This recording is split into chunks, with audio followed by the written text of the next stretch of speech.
نماز کی ہر رکعت میں سورہ اخلاص پڑھنا، فرض نماز میں ہر رکعت میں سورہ اخلاص پڑھ سکتے ہیں، خلیفہ شاہ نیو یارک سے پڑھ سکتے ہیں، نماز ہو جائے گی۔ حدیث میں آتا ہے ایک صحابی نماز میں بار بار سورہ اخلاص پڑھتے تھے، آپ نے ان کو بلا کے پوچھا، انہوں نے کہا مجھے اس سے محبت ہے، تو آپ نے ان کو جنت کی بشارت دی۔ تو اگر کسی کو عقیدہ توحید سے محبت ہے، اللہ تعالیٰ کی توحید ہے، اس میں اس نیت سے پڑھتا ہے، تو انشاءاللہ کوئی حرج نہیں ہے، لیکن نارملی یہ عمل ناپسندیدہ ہے۔ صحابہ نے شکایت بھی اسی وجہ سے کی تھی نا کہ نبی کا عام معمول یہ نہیں تھا، تو بہتر یہی ہے کہ ایک رکعت میں کوئی سورت پڑھیں، دوسری میں دوسری پڑھیں، تیسری میں تیسری سنتیں پڑھ رہے ہیں تو تیسری میں کوئی اور سورت، بہتر یہی ہے۔ کبھی کبھار اگر ہو جائے تو کوئی حرج نہیں ہے۔ عصر سے پہلے نفل نماز کا حکم، عائشہ صاحبہ نیو یارک سے پوچھتی ہیں عصر سے پہلے نفل نماز پڑھ سکتے ہیں؟ پہلے جتنی چاہیں پڑھیں، بعد میں نہیں پڑھ سکتے۔ عصر کی نماز کے بعد نفل پڑھنا جائز نہیں ہے، ہاں قضاء عمری پڑھ سکتے ہیں، یا کوئی اور قضا نماز ہو جائے تو وہ پڑھ سکتے ہیں، لیکن نوافل عصر کے بعد نہیں پڑھ سکتے، پہلے جتنے چاہیں پڑھیں۔ نماز میں آنکھ بند کرنا جائز ہے؟ کیا نماز میں آنکھ بند کر سکتے ہیں اور کتنی دیر تک؟ عابد خان سعودی عرب سے۔ نماز میں آنکھ بند کرنا مکروہ ہے، ناپسندیدہ ہے، کیونکہ نبی صلی اللہ علیہ وسلم ہمیشہ آنکھیں کھول کے نماز پڑھتے تھے، تو اس لیے بہتر یہی ہے کہ نماز میں آنکھ کھول کے نماز پڑھیں آپ۔ اندھیرے میں نماز پڑھنے کا حکم، اندھیرے میں نماز پڑھنا ممنوع ہے یا نہیں؟ عثمان غنی آئی لینڈ سے۔ کوئی ممنوع نہیں ہے، پڑھ سکتے ہیں۔ کسی نے امانت دی اور ڈاکو نے لوٹ لی تو لوٹانے کا کیا حکم ہے؟ ایک دوست نے مجھے کچھ رقم کہیں پہنچانے کے لیے دی، ایئرپورٹ سے گھر جاتے ہوئے مجھے لوٹ لیا گیا۔ کراچی کس سے لگ رہا ہے، لیکن یہ ہیں تو سعودی عرب کے۔ سعودی عرب میں نہیں ہوا ہوگا، یہ آپ کے ساتھ کراچی میں ہوا ہوگا۔ خیر، اب اس رقم کو لوٹانے کے بارے میں کیا حکم ہے اور بہتر کیا ہے؟ جزیل احمد صدیقی سعودی عرب سے۔ جزیل احمد صاحب، اگر آپ کو کسی نے امانت دی تھی اور واقعی ڈاکوؤں نہیں لوٹی ہے تو پھر آپ پر وہ امانت لوٹانا لازم نہیں ہے۔ کسی کے پاس بھی جب امانت رکھوائی جائے نا تو اس کے اپنے کسی قصور کے بغیر اگر وہ ضائع ہو جائے تو پھر اس پر لوٹانا واجب نہیں ہے۔ ہاں، اس طرح سے اس نے وہ امانت رکھی کہ ضائع ہونے کا خطرہ تھا، مثال کے طور پر لاکر کے بغیر باہر ہی ڈال دی اس نے اور خطرہ ہے کہ چور لے جائے گا، تو پھر اس کا مطلب پھر یہ ذمہ دار ہوگا، کیونکہ اس نے کوتاہی کی ہے۔ اس نے اگر اپنی طرف سے کوتاہی نہیں کی اور ڈاکوؤں نے لوٹ لی ہے تو پھر اس پر لوٹانا لازم نہیں ہے۔ اب اگر آپ وہ پیسے یوں کرتے ہوئے جا رہے تھے، ڈاکوؤں کو دعوت دے رہے تھے، تو پھر تو آپ قصوروار ہوں گے، آپ پر لوٹانا لازم ہوگا، لیکن آپ نے بیگ میں رکھے تھے، جیب میں رکھے تھے، جہاں بھی سیف جگہ پہ رکھے تھے، پھر ڈاکوؤں نے لوٹ لی، تو اب آپ پر لوٹانا کچھ بھی لازم نہیں ہے۔ راستے میں چلتے ہوئے درود پڑھنا کیا منع ہے؟ درود شریف راستے میں چلتے ہوئے پڑھنے سے بعض علماء منع کرتے ہیں، اس کی کیا حقیقت ہے؟ میرج تاج علی، نہ چھوٹا لکھا ہوا، تاج علی پشاور سے۔ نہیں جی، ناجائز نہیں ہے، باعث سعادت ہے۔ چلتے ہوئے ادھر ادھر کی باتیں کرنے سے بہتر نہیں ہے کہ آپ درود شریف پڑھ لیں، تو بالکل جائز ہے، پورا ثواب ملے گا انشاءاللہ۔ ٹوپی کی جگہ کیپ لگا سکتے ہیں، اگر کبھی کبھی کوئی ٹوپی کے بدلے کیپ لگا لے تو کیا اس سے سنت ادا ہو جائے گی؟ عادل صاحب کشمیر سے۔ سر ڈھانپ کے نماز پڑھنا سنت ہے، کیپ اگر آپ نے اس کا رخ پیچھے کر دیا، اس کے جو شیڈ ہے، تو بھی سنت پوری انشاءاللہ ہو جائے گی۔ بہتر یہ ہے کہ ٹوپی پراپر جو نمازی لوگ استعمال کرتے ہیں وہ والی کیا کریں۔ کبوتر پالنے کا مشغلہ کیسا ہے؟ کبوتر پالنا اڑانا ثواب ہے یا نہیں؟ عامر مرزا، اڑانا تو بالکل بھی ثواب نہیں ہے، بلکہ بعض فقہا نے تو اس کو ناجائز لکھا ہے۔ وجہ اس کی یہ کہ جب آپ کبوتر پالتے ہو اور اڑاتے ہو تو چھتوں پہ چڑھتے ہو، لوگ گھروں میں عورتوں پہ نظر پڑتی ہے، سارا محلہ پریشان ہوتا ہے، پھر سیٹیاں بجا رہے ہوتے ہو بالکل عجیب سی اسٹائل میں، تو ہم نے دیکھا ہے کبوتر بالوں کو کس طرح سے عجیب عجیب حرکتیں کر رہے ہوتے ہیں۔ تو یا تو آپ گاؤں دیہاتوں میں کہیں جہاں آبادی نہیں ہو، جنگلوں میں، وہاں جا کے پال رہے ہیں، تو اس لیے اڑانا جو ہے نا یہ تو بالکل صحیح نہیں ہے، مکروہ، سخت ناپسندیدہ کام ہے۔ چھتوں پہ چڑھنا پڑتا ہے، اس کے لیے بے پردگی کا خطرہ، بد نظری کا خطرہ ہوتا ہے، اور وقار کے بھی خلاف ہے انسان کے۔ باقی اگر گھر میں ویسی پالے ہوئے ہیں، چھتوں پہ سیٹیاں بجا کے اڑاتا نہیں ہے، تو وہ ایک جانور ہے، حلال جانور ہے، پال سکتے ہیں، ثواب تو نہیں ہے لیکن جائز ہے۔ بعض لوگوں کا تو بزنس ہے، تو بزنس کی نیت سے تو بہرحال جائز ہے پالنا، اور بزنس تو کسی اگر نیت اچھی ہو تو بزنس میں ثواب بھی ملے گا۔ نیت کیا ہے کہ نبی صلی اللہ علیہ وسلم نے فرمایا جس نے تجارت کی تاکہ لوگوں کے سامنے ہاتھ نہ پھیلائے، تو صلہ رحمی کرے، تو آپ صلی اللہ علیہ وسلم نے اس پہ خوشخبری سنائی ہے کہ ایماندار تاجر قیامت کے دن پیغمبروں کے ساتھ ہوگا۔ تو تجارت کے لیے پالا ہے یا ویسے ہی شوقیہ پالا ہوا ہے تو بھی ٹھیک ہے، لیکن میں مشورہ لوگوں کو یہ دیتا ہوں جب بھی جانور پالیں ضرور جانور، لیکن دو چیزوں کا خیال کریں۔ نمبر ایک، جانور حلال ہو۔ کتے بلی پالنا شریعت میں پسندیدہ کام نہیں، کتا تو بالکل ہی ناجائز ہے، بلی پال سکتے ہیں لیکن وہ بھی کوئی زیادہ شریعت میں اس کو اپریشیٹ نہیں کیا گیا، تو بلکہ بلی کی آمدن کو بھی ناپسندیدہ قرار دیا گیا ہے۔ تو پہلا کام تو یہ کہ حلال جانور پالیں۔ دوسرا، وہ جانور جس کا قوم کو اور آپ کو فائدہ ہو۔ مرغی یہ انڈے دیتی ہے، کل اس کو ذبح کر کے کھا بھی سکتے ہیں۔ بکری ہے، بچے دے گی، دودھ دے گی، نسل بڑھے گی، گوشت سستا ہوگا بکرے کا۔ تو اس طرح کی چیزیں پالیں جس سے آپ کو بھی فائدہ ہو اور قوم کو بھی فائدہ ہو۔ تو باقی جائز ناجائز کی بات نہیں کر رہا، کوئی بھی حلال جانور پالے جائز ہے، لیکن بہتر یہی ثواب ان جانوروں میں ملے گا جن کا قوم کو فائدہ ہے، ان جانوروں کو پالنے میں آپ کو ثواب ملے گا۔ غسل خانے جاتے وقت کون سی دعا پڑھیں؟ کیا غسل خانہ میں جاتے وقت بھی بیت الخلا والی دعا پڑھی جائے گی؟ سہیل سنگاپور سے، اگر آپ کے جو غسل خانہ ہے اسی کے اندر بیت الخلا بھی ہے تو پھر تو پڑھی جائے گی، اگر بیت الخلا اس کے اندر نہیں ہے تو پھر نہیں پڑھی جائے گی۔ پھر کوئی میرے علم میں کوئی دعا نہیں ہے جو غسل خانے جاتے ہوئے ثابت ہو، بس بسم اللہ پڑھ کے غسل شروع کر دیے گا۔ کپڑے پر مزی کی جگہ معلوم نہیں تو کیا پورا کپڑا دھوئیں گے؟ اگر مزی کپڑوں پہ لگ جائے اور پتہ نہ چلے کہ کدھر لگی ہے تو کیا پوری شلوار دھونی ہوگی؟ عبد القیوم کنڈیارو سندھ۔ عبد القیوم بھائی، ایسا نہیں ہے کہ پورا کپڑا دھونا پڑے، اگر مزی کپڑے پہ لگے تو ہلکا پھلکا سا غور و فکر کر کے اندازہ لگا لیں کہ کہاں لگی ہوگی، بس اتنی جگہ کو دھو لیں، پھر باقی شک نہ کریں۔ یہاں تک فقہاء نے لکھا ہے کہ اگر آپ کا دایاں پائنچا یا بایاں پائنچا، جو شلوار کے پائنچے ہوتے ہیں نا، وہ ایک ناپاک ہو گیا، آپ بھول گئے ان میں کون سا ناپاک ہوا، تو ایک اندازہ لگا کے ایک پائنچا دھو دیں گے تو بس پاک سمجھا جائے گا۔ تو آپ کو پوری شلوار دھونا ضروری نہیں ہے، اندازے سے تھوڑا سا غور کریں کہاں لگی ہوگی، بس اس جگہ کو دھو لیں۔ ہونٹ کے نیچے بال کاٹنے کا حکم۔ یہ جناب مسئلہ پوچھا ہے، ایک منٹ۔ ہونٹ کے نیچے جو داڑھی کے بال ہیں، کیا مرد کے لیے اسے کاٹنا یا تھریڈنگ کروانا جائز ہے؟ محمود صاحب اسلام آباد سے۔ نہیں، جائز نہیں ہے۔ یہ جو ہونٹ کے نیچے بال ہوتے ہیں یہ داڑھی کا حصہ ہوتے ہیں، اور ان کو کاٹنے سے داڑھی بری بھی لگ رہی ہوتی ہے، عجیب سا لگ رہا ہوتا ہے آدمی کا منہ۔ جو اللہ نے جس طرح سے بال جس کو دیے ہیں اس کے چہرے کے حساب سے اس پہ سوٹ کرتے ہیں وہ۔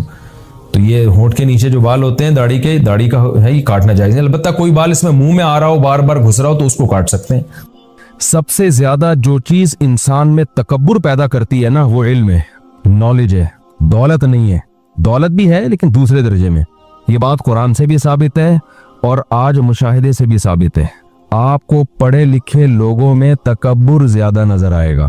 تکبر کہتے ہیں ہمارے پاس نالج ہے، لہذا تکبر کا مطلب حق کا انکار۔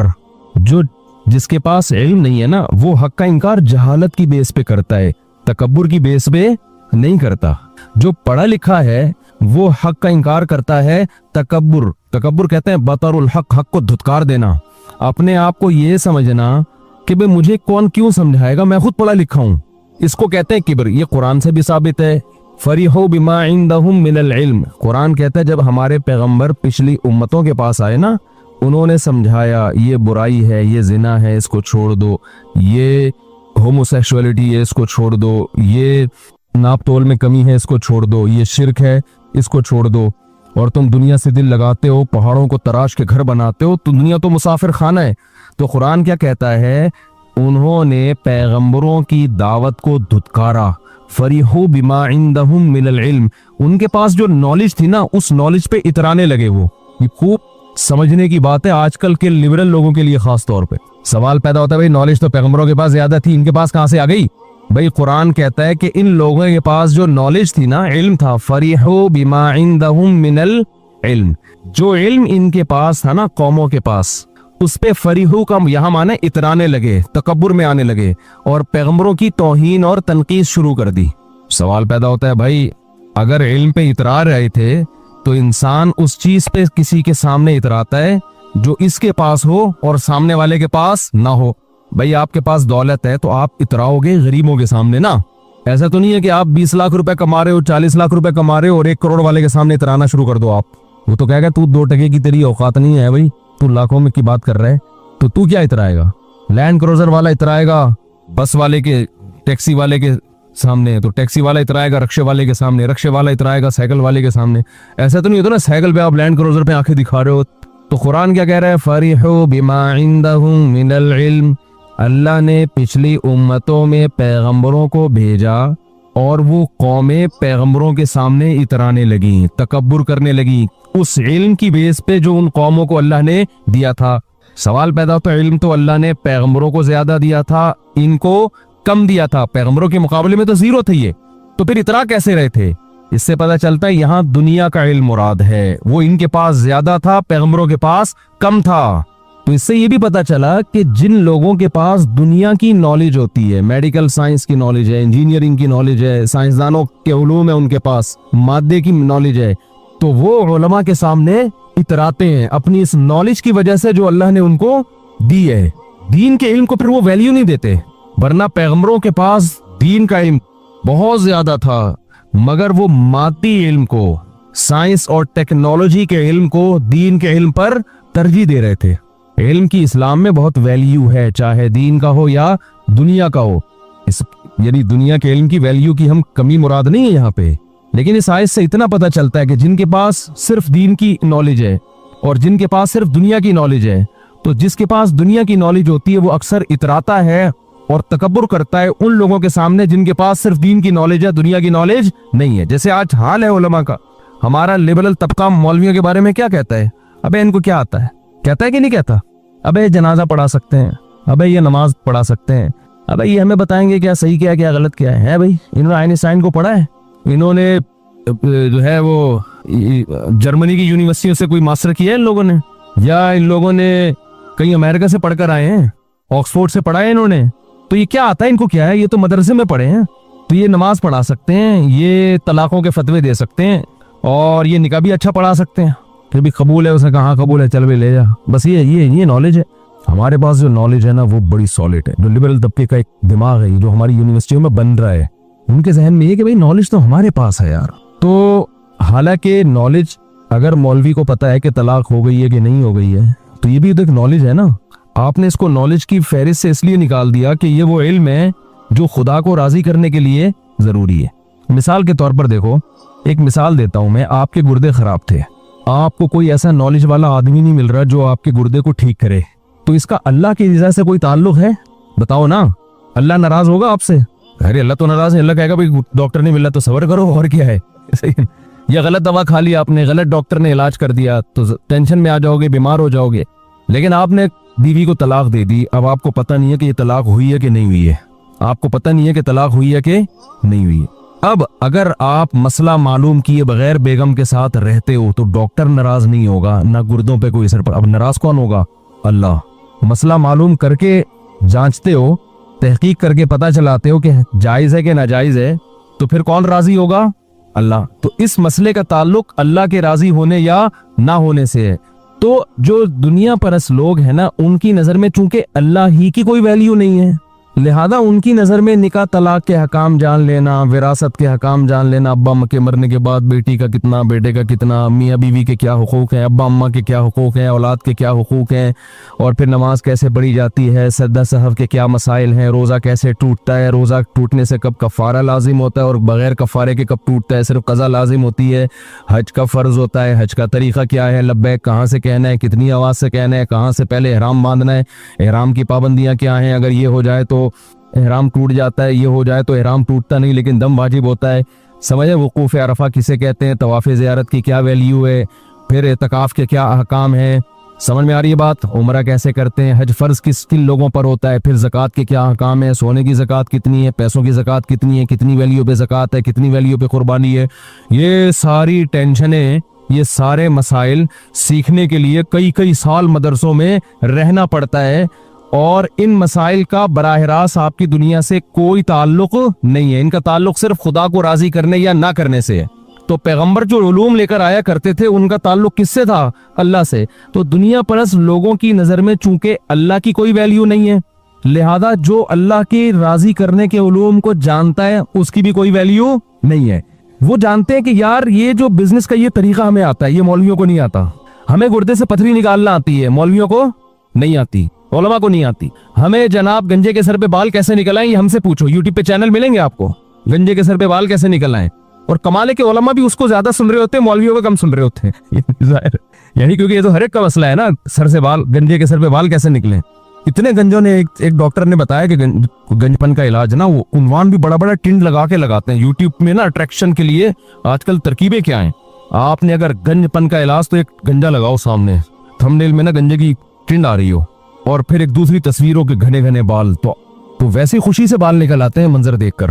تو ہر چیز پہ ریسرچ ہو رہی ہے, ایٹم پہ ریسرچ ہو رہی ہے, سائنس کے BCO ٹاپک ہیں, BCO ٹاپک. ہر ٹاپک کی ہماری سوسائٹی میں قدر ہے. کچھ بھی لے کے بیٹھ جاؤ نا آپ, آلیو آئل کے فائدے بیان کرنا شروع کر دو, اس کی بھی بڑی قدر ہے ہماری سوسائٹی میں. لیکن جو ہمارے لوگ, جو دین سے دور لوگ ہیں, جو ترقی کی صبح و شام رٹ لگاتے ہیں, ان کی نظر میں جس علم کی بالکل کوئی ویلیو نہیں ہے, وہ علم جس سے خدا راضی ہوتا ہے. اور یہ علم کون لے کر آتے ہیں, بولو, پیغمبر یہ علوم کو لاتے ہیں.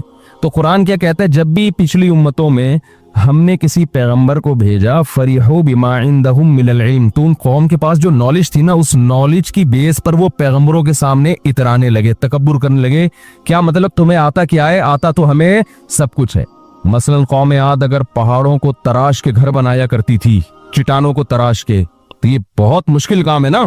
اچھا یہ سمجھ لو کہ جتنا ہم پرانے لوگوں کو بیوقوف سمجھتے ہیں نا سائنس اور ٹیکنالوجی میں مانتا ہوں کہ آج سائنس نے بہت ترقی کی ہے, لیکن اتنے بیوقوف نہیں تھے جتنے ہم سمجھ رہے ہیں ان کو. صحیح ہے نا, یہ ذہن میں رکھیں. یہ بات قرآن سے بھی ثابت ہے کہ پہلے زمانے میں بھی بہت ترقی کی ہے انسان نے, پھر تباہی آئی ہے جس سے دوبارہ تنزل ہوا, پھر بھی کئی بار اوپر نیچے گیا ہے انسان, کلابازیاں کھائی ہیں. احرام مصر دیکھ لو آپ, آج تک دنیا حیران ہے کہ یہ بنا کیسے بھائی. اور لاشوں کو محفوظ رکھنے کے طریقے, اس زمانے میں علاج بھی تھے. بعض حکیموں کی دوائیاں ایسی ہیں 1.5 ہزار سال پرانے نسخے ہیں, 2,000 سال گزر گئے, اب تک وہ ان بیماریوں میں فائدہ دے رہی ہیں. وہ تو 2,000 3,000 سال پرانی دوائیں بھی ہیں. کبھی چھاؤں میں بیٹھیں گے تو بتاؤں گا انشاءاللہ. خمیرہ گاؤ زبان کھا لیا کریں صبح صبح, بڑی دماغ کو طاقت دیتا ہے. اور اس تو خود اس کو تو میں کئی دفعہ بتا چکا ہوں, سر سے نزلہ نکالتی ہے, ٹھیک ہے نا. ابھی تک تو یہ صدیوں پرانی, تو بہت پہلے. بیاض کبیر میں نے بتایا نا کتاب ہے, آپ حکیم, پتہ نہیں کون سے حکیم تھے انڈیا کے, حکیم اجمل تھے, کون سے تھے, آپ اس کتاب کو پڑھیں, آپ حیران ہو یار اس زمانے میں لوگوں نے کیا کیا تحقیقات کی ہیں, کیا یعنی وہ جو قدیم مختلف بیماریوں کی دوائیں ہیں, وہ کیا جنگلوں میں جڑی بوٹیاں بھی بیٹھے رہتے تھے کیا وہ لوگ. تو اتنا بے وقوف پرانا انسان نہیں تھا جتنا ہم اس کو سمجھتے ہیں, اتنا نہیں تھا. تو اللہ تعالیٰ نے, میں یہ عرض کر رہا تھا کہ پچھلی امتوں کو قرآن کہتا ہے ہم نے تباہ و برباد کیا, کیونکہ وہ پیغمبروں کے مقابلے میں جو آ کے کھڑے ہوئے نا, تو اللہ نے جو ان کو نالج دی تھی, اس نالج کی وجہ سے انہوں نے پیغمبروں کو کمتر سمجھنا شروع کر دیا. یہ نہیں دیکھا کہ یہ بلا کس کی طرف رہے ہیں. پیغمبر تو سفیر ہوتے ہیں نا, سفیر کی اپنی حیثیت نہیں ہوتی, سفیر کی ویلیو اتنی زیادہ ہوگی جس کا وہ سفیر ہوگا. سب سے زیادہ ویلیو کس کی ہے, خدا کے سفیر کی. تو وہ کہہ رہے ہیں کہ ہم اللہ کے طرف سے پیغام لے کر آئے ہیں, ہماری اپنی کوئی بات نہیں ہے. اس چیز کو نہیں دیکھ رہے, بلکہ ان کی ذاتی حیثیت کو دیکھ رہے ہیں کہ ہمیں تو بیماروں کا علاج کرنا بھی آتا ہے, ہمیں تو چٹانوں کو بہترین خوبصورت انداز سے ہم تراش خراش کے اس میں ایک بہت زبردست خوبصورت محل تعمیر کر لیتے ہیں, ہم تو یہ کر لیتے ہیں, آپ کو کیا آتا ہے. حضرت مولانا طارق جمیل صاحب نے ایک واقعہ سنایا بہت پرانا, کہ اس زمانے میں فوج کے کوئی بہت بڑے آفیسر تھے, کوئی بڑے لبرل ٹائپ کے تھے. تو مولانا کی ان سے ملاقات ہوئی نا, کوئی بیان تھا فوجیوں میں, تو مولانا کی ملاقات ہوئی. تو وہ بہت بڑا آفیسر تھا, میں نام نہیں لوں گا, مناسب نہیں ہے کسی کا نام لے کے رد کرنا.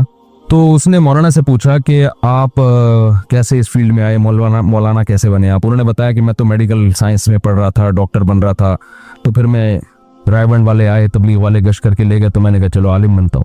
تو اس نے تھوڑا سا نا تنزیہ کہا کہ ڈاکٹر ہی بن جاتے اچھا تھا یار, ٹھیک ہے نا, ایسے تنزیہ کہا کہ یار ڈاکٹر بن جاتے. بات سمجھ میں آ رہی ہے, ڈاکٹر بن جاتے یار, کوئی کام آتے لوگوں کے. ابھی کیا ادھر بیان کیا ہے یوں ماں باپ کے حقوق اور بیوی کے حقوق اور مسکرا کے بات کرنے کے فضائل, ان ٹاپک کو لوگ سمجھتے ہیں بالکل کیا ہے, یہ انتہائی فضول. ابھی جنازہ ونازہ کوئی دعا کروا لے گا, مولوی صاحب میرے ابا بیمار ہیں, مولانا طارق جمیل صاحب آپ کائنڈلی ان کے لیے دعا کریں. تو آپ ڈاکٹر بنتے, کتنے اونچے ڈاکٹر ہوتے, آج آپریشن کر رہے ہوتے یہ ہارٹ کا, اور جناب اس کے گردے سیٹ کر کے تھینی ہتھوڑے سے